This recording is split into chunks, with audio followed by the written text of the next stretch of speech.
Hey guys, back with another review for you, and this time it is the Garmin Fenix 2.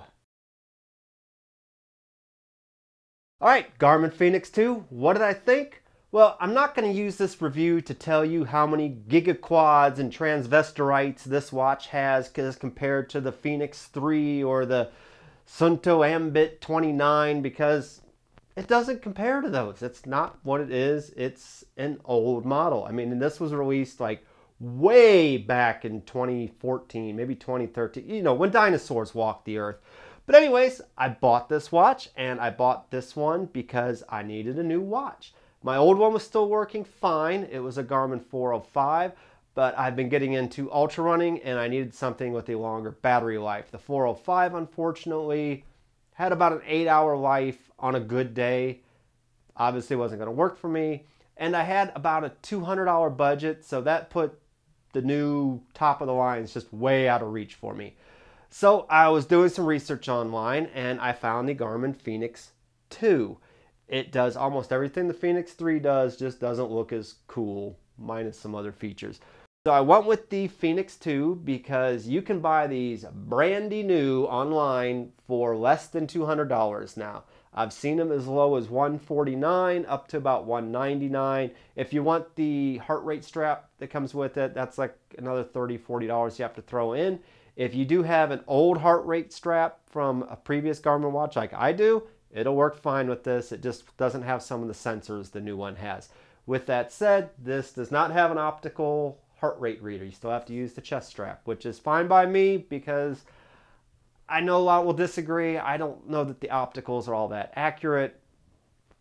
Who knows? Maybe I'll change my mind later. So, nitty gritty. What does this watch do? It tracks running. It tracks cycling. It tracks swimming. It tracks skydiving. It tracks hiking. It tracks indoor runs.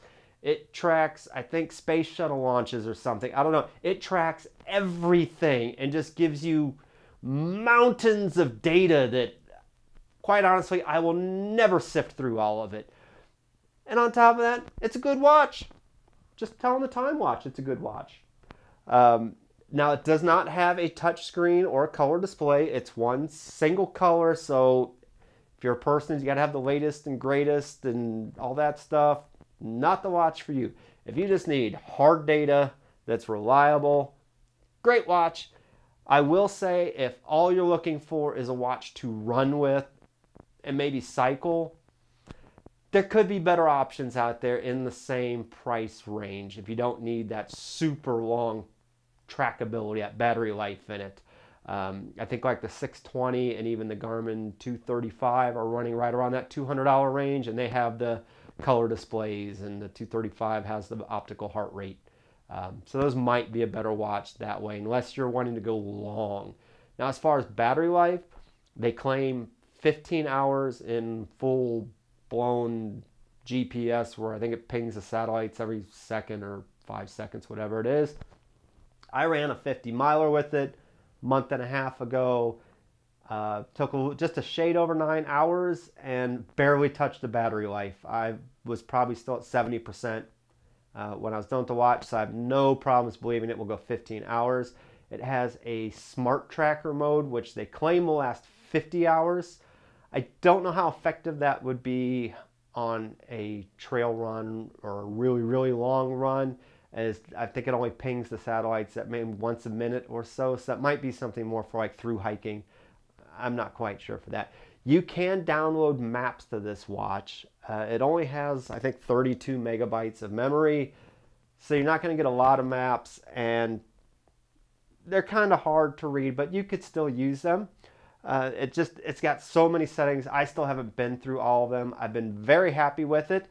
You'll read in some early reviews of this watch that it was plagued with software issues.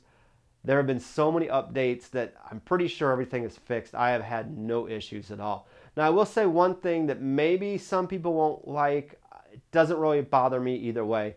The watch is Bluetooth enabled, as well as it uses the Ant Plus sensors for like the heart rate strap and if you want a foot pod or other Ant sensors. The problem is you cannot have both Bluetooth and Ant Plus on with this watch at the same time. Apparently it's a hardware issue, so it's not something they can fix. It's actually in the chip. Doesn't bother me because that's really going to drain your battery. And you know, the Bluetooth, yeah, it's kind of a smartwatch, kind of.